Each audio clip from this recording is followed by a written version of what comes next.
जय श्री राम, जय बजरंग बली, हर हर महादेव।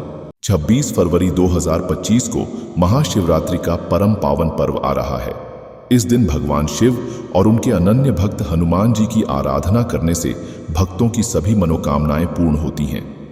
महाशिवरात्रि की रात्रि में यदि कोई भक्त श्रद्धा और विश्वास के साथ ब्रह्म मुहूर्त सुबह 4 से 6 बजे के बीच या रात 9 बजे के बाद हनुमान चालीसा का 7, 11 या 21 बार पाठ करता है तो उसकी सभी इच्छाएं पूरी होती हैं। यह उपाय विशेष रूप से उन लोगों के लिए अत्यंत प्रभावी है जो आर्थिक तंगी, करियर में रुकावट, स्वास्थ्य समस्याओं या किसी अन्य कठिनाई से गुजर रहे हैं। महाशिवरात्रि पर हनुमान चालीसा के पाठ का विशेष महत्व है क्योंकि हनुमान जी स्वयं महादेव के 11वें रुद्रावतार माने जाते हैं। जब कोई भक्त इस दिन श्रद्धा और भक्ति भाव से हनुमान चालीसा का पाठ करता है तो भगवान शिव भी अत्यंत प्रसन्न होते हैं और भक्त की सभी बाधाएं समाप्त हो जाती हैं। इस विशेष दिन पर हनुमान जी की भक्ति करने से न केवल उनका आशीर्वाद प्राप्त होता है बल्कि शिव जी की कृपा भी सहज रूप से प्राप्त होती है, जिससे जीवन में सुख, समृद्धि और सफलता का मार्ग प्रशस्त होता है। मेरा एक मित्र अजय, जो कई वर्षों से सरकारी नौकरी की तैयारी कर रहा था लेकिन बार बार असफल हो रहा था। उसने मेहनत में कोई कमी नहीं की थी लेकिन किस्मत उसका साथ नहीं दे रही थी। एक दिन उसने मुझसे अपनी परेशानी साझा की और बताया कि वह कितना निराश महसूस कर रहा है। मैंने उसे हनुमान चालीसा के नित्य पाठ का सुझाव दिया और समझाया कि जब तक भाग्य और मेहनत के साथ ईश्वर की कृपा नहीं होगी तब तक सफलता दूर ही रहेगी। पहले तो उसे यकीन नहीं हुआ लेकिन फिर उसने रोज 7 बार हनुमान चालीसा पढ़ना शुरू कर दिया। वह सुबह ब्रह्म मुहूर्त में उठकर स्नान करने के बाद हनुमान जी के सामने दीप जलाकर पूरे विश्वास के साथ पाठ करता था। धीरे धीरे उसने महसूस किया कि उसका आत्मविश्वास बढ़ रहा है, उसकी एकाग्रता मजबूत हो रही है और उसकी पढ़ाई में अधिक मन लगने लगा है। अजय ने महाशिवरात्रि के दिन विशेष रूप से 21 बार हनुमान चालीसा का पाठ किया और भगवान से प्रार्थना की कि उसकी मेहनत रंग लाए। कुछ ही समय बाद जब परीक्षा का परिणाम आया तो उसने देखा कि उसका चयन हो गया था।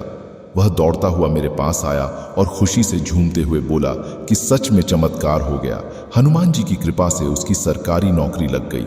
यह देखकर मुझे भी यकीन हो गया कि जब कोई व्यक्ति सच्चे मन से हनुमान जी की भक्ति करता है तो उसकी तकदीर भी बदल सकती है। अगर आप भी नौकरी, धन, स्वास्थ्य या जीवन में किसी भी समस्या से जूझ रहे हैं तो इस महाशिवरात्रि के दिन हनुमान चालीसा का पाठ जरूर करें। श्रद्धा और विश्वास के साथ किए गए पाठ से आपका भाग्य भी बदल सकता है और वह सब कुछ संभव हो सकता है जो अभी तक असंभव लग रहा था।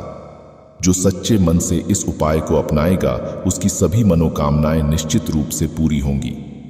महाशिवरात्रि के दिन हनुमान चालीसा का पाठ करने से भगवान शिव और हनुमान जी की असीम कृपा प्राप्त होती है। इस दिन विशेष रूप से ब्रह्म मुहूर्त सुबह 4 से 6 बजे या रात 9 बजे के बाद पाठ करने का अत्यधिक महत्व है। पाठ से पहले कुछ आवश्यक विधियां होती हैं जिनका पालन करने से पूजा अधिक प्रभावशाली होती है। सबसे पहले सुबह जल्दी उठकर स्नान करें और स्वच्छ वस्त्र धारण करें। एक तांबे या स्टील के लोटे में गंगा जल या शुद्ध जल भरें और उसमें कुछ तुलसी के पत्ते डालें। इसके बाद भगवान शिव और हनुमान जी के समक्ष बैठकर संकल्प लें। संकल्प लेते समय यह मन में दृढ़ निश्चय करें कि आप अपनी मनोकामना की पूर्ति और आध्यात्मिक उन्नति के लिए यह पाठ कर रहे हैं। दोनों हाथ जोड़कर नेत्र बंद करें और भगवान शिव तथा हनुमान जी का ध्यान करें। फिर लोटे का जल शिवलिंग या किसी पीपल के वृक्ष की जड़ में चढ़ाएं। ओम नमः शिवाय मंत्र का जाप करें। इसके पश्चात हनुमान जी के सामने दीपक जलाएं और कुछ फूल अर्पित करें। अब हनुमान चालीसा का पाठ प्रारंभ करें। पाठ के दौरान मन को एकाग्र रखें और हनुमान जी से अपनी प्रार्थना करें। पाठ पूरा होने के बाद भगवान शिव और हनुमान जी को प्रणाम करें और प्रसाद स्वरूप गुड़, चने या केले अर्पित करें। अगर संभव हो तो इस दिन जरूरतमंदों को भोजन कराना या दान करना अत्यंत शुभ माना जाता है। इस विधि से किया गया हनुमान चालीसा पाठ अचूक फल प्रदान करता है और व्यक्ति के जीवन की सभी बाधाएं दूर होती हैं। यदि कोई भक्त यह संकल्प लेकर 11, 21 या 40 दिनों तक नित्य पाठ करता है तो उसकी सभी मनोकामनाएं पूर्ण होने लगती हैं। इस महाशिवरात्रि पर इस विशेष पूजन विधि को अपनाएं और भगवान शिव तथा हनुमान जी की असीम कृपा प्राप्त करें। सभी भक्तों से विनती है, हमारे चैनल को सब्सक्राइब करें और कमेंट बॉक्स में जय श्री राम जरूर लिखें। जय श्री राम, जय बजरंग बली, हर हर महादेव।